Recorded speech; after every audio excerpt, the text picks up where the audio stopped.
What pops into your mind when you think of wellness apps? Is it to help you meditate or manage your stress? Just how many of those apps are out on the market?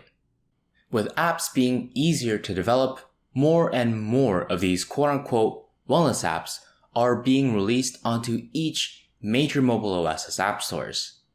With this oversaturation, it makes it really difficult to see which ones are actually effective and which ones are, basically snake oil. Well, thankfully, researchers at the University of Washington in Seattle screened thousands of apps to see which ones are actually backed up by research. Essentially, they asked the same question that we would of these apps. Are they as scientific and as effective as advertised?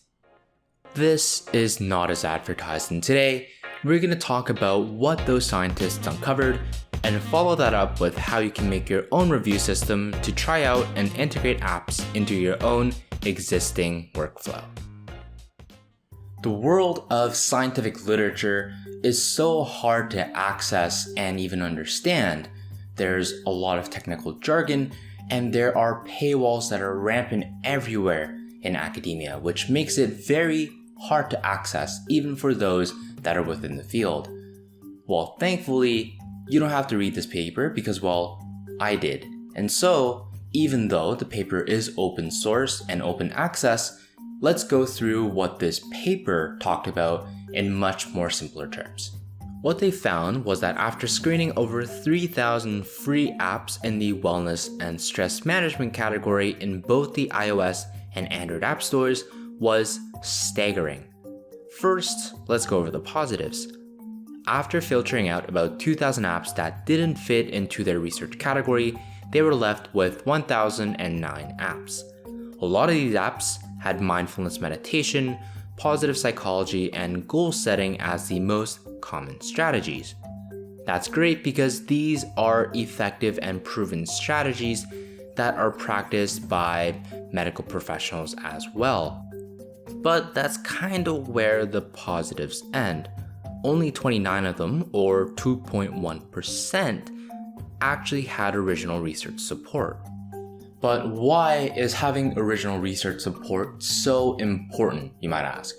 Well, it means that there is new research done with the focus of that study being your app. If your app made claims about how it can manage your stress, there has to be some scientific study proving that the app can actually manage your stress levels. If it doesn't, it's basically clickbait. It's basically just a marketing ploy at this point. So 29 of these apps actually had original research support. That's great. Of the 29, 25 of them have what are called efficacy studies performed, which are basically studies that take the app and see if they're effective with people or not. Some of these apps are apps you might have heard of, like Headspace and Calm, two of the most commonly advertised meditation/wellness apps that you'll see on the App Store and Google Play Store. But why did only 25 of them have efficacy studies? But more importantly, why did only 29 of the 1,009 apps have studies done? It's often quite difficult to get studies done for your app. First of all, you have to get scientists interested in the value proposition of your app in the first place. Then you have to acquire funding to perform that study through an independent research group.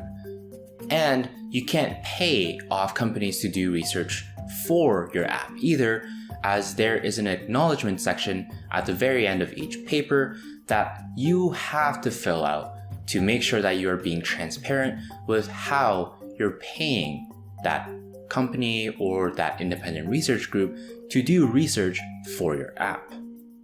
Conflict of interest aside, another big factor in why it's so hard to get studies performed for your app is that there's simply far too many apps being released on a daily basis on the App Store and the Google Play Store. What I've found is that on average, about 1,200 apps are being published to the App Store each day, and for the Google Play Store, that number jumps up to about 3,400.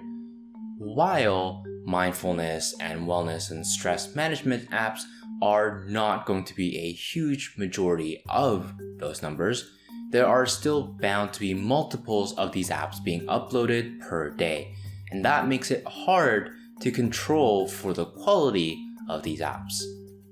Another difficulty that comes with the sheer number of apps is figuring out which app actually works for you specifically.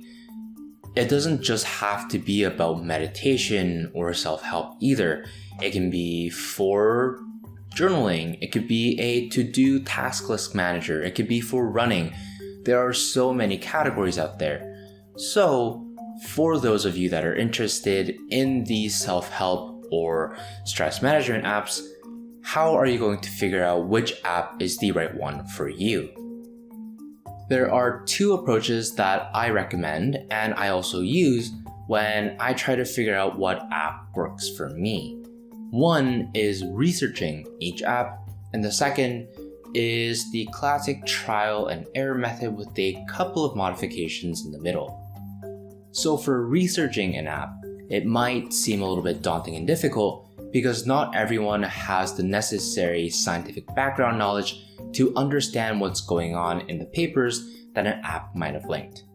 Well, it doesn't have to be difficult because there are 3 steps that I take to make it really simple for me to understand if an app is backed up by science in the first place.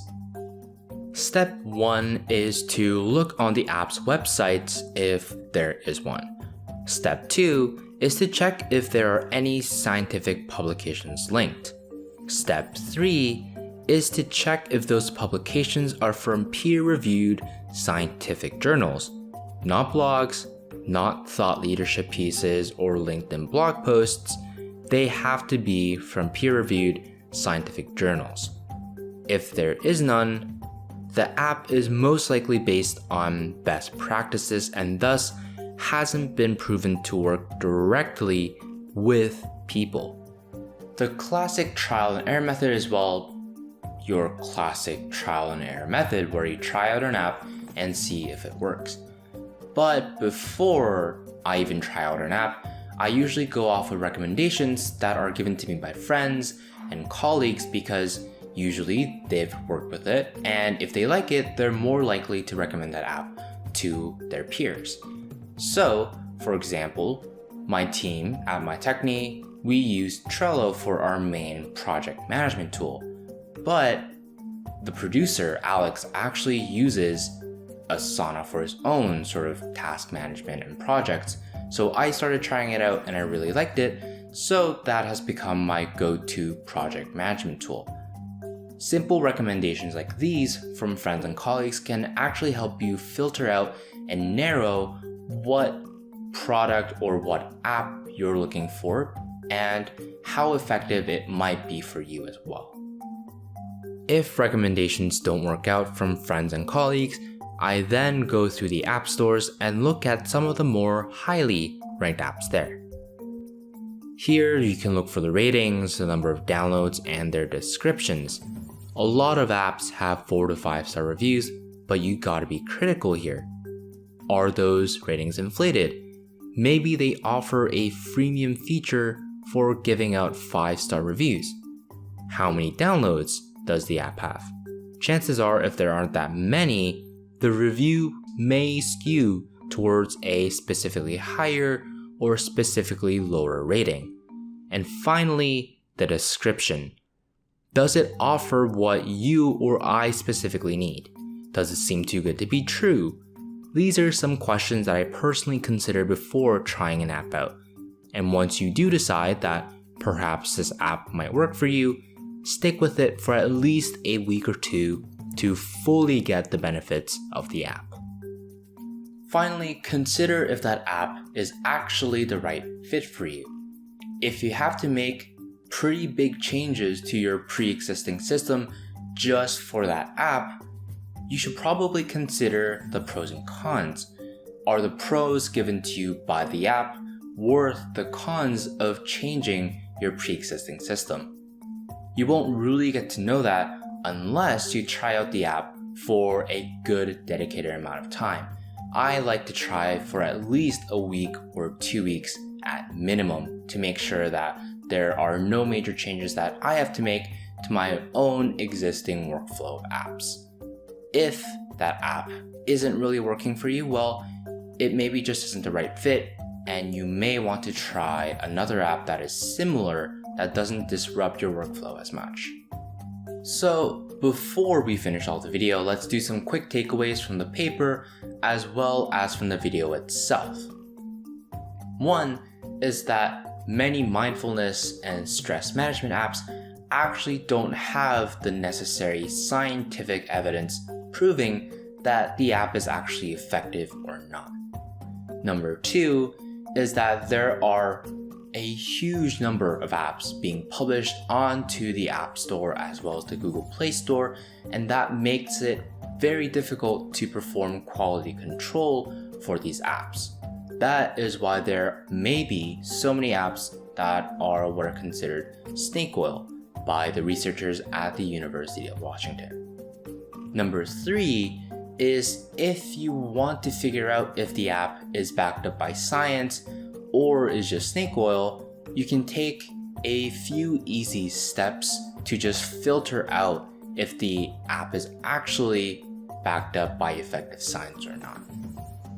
Number four is that if you want to try out an app, there can be a couple of methods to do so. One being researching the app and seeing if it is backed up by science, or two, to actually go and try it out for a couple of weeks and see how well it fits into your own existing workflow before you commit to using that app.